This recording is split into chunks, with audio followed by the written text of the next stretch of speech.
Signal app पर ISIS का network, इंटर्स interview और बिजनेस आइडिया ग्रुप का खुलासा, ऑनलाइन फंडिंग और रिक्रूटमेंट का जाल, न्यूज 18 इंडिया पर आतंकी फैक्ट्री एक्सपोज।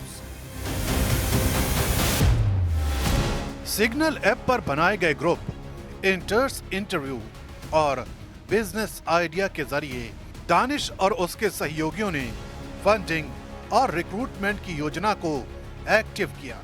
पुलिस के मुताबिक ग्रुप में युवाओं को भर्ती करने और ऑनलाइन ट्रेनिंग देने का पूरा स्ट्रक्चर मौजूद था। इस ग्रुप के जरिए पाकिस्तान स्थित हैंडलरों ने निर्देश भेजे और तकनीकी ट्रेनिंग कराई।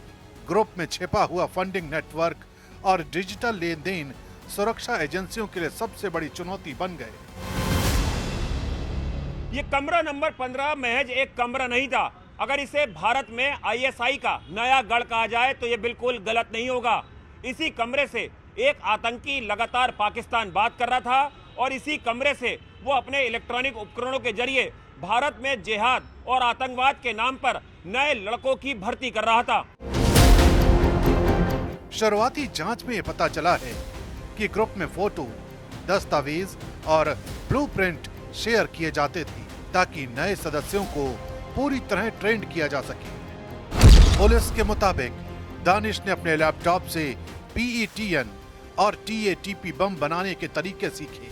ऑनलाइन ट्रेनिंग में पाकिस्तान के हैंडलरों ने उन्हें ब्लूप्रिंट और केमिकल मिक्सिंग समझाई। दानिश ने अमेज़न और दूसरे ऑनलाइन प्लेटफॉर्म से चाकू, केमिकल और दूसरे उपकरण मंगवाए। शुरुआती ट्रायल रांची की सोनरेखा नदी में किए जाते, जहां बम के फोटो और वीडियो ग्रुप में शेयर किए जाते थे। ये प्रोसेस ये तय करने के लिए की गई कि बम कितना खतरनाक है और कितनी तबाही कर सकता है। दानिश के कमरे से बरामद पोटेशियम नाइट्रेट इस बात का सबूत है कि इस ग्रुप के इरादे कितने खतरनाक थे, क्योंकि इसी केमिकल के जरिए यहाँ बम बनाए जाने की प्रैक्टिस चल रही थी।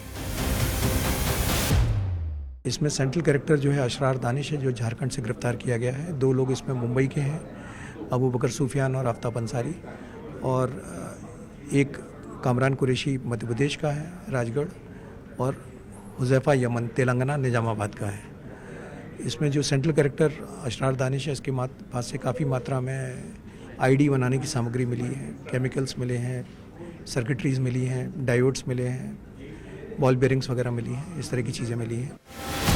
दानिश के छोटे से कमरे से कई जिहादी साहित्य बरामद हुए, जिसमें हिंसा और आतंकवाद के लिए निर्देश शामिल थे। तस्वीरें बताती हैं कि भले ही कमरा बेहद छोटा था, लेकिन इसमें पाकिस्तान से रोजाना ऑनलाइन क्लास ज्वाइन करवाई जाती थी। इसी कमरे से नेटवर्क चलाया गया और नए सदस्यों को ट्रेनिंग दी गई। इस ग्रुप में वीडियो, फोटो और कई ऐसे ब्लूप्रिंट भेजे जाते थे ताकि आतंकवाद के लिए युवाओं को रिक्रूट किया जाए।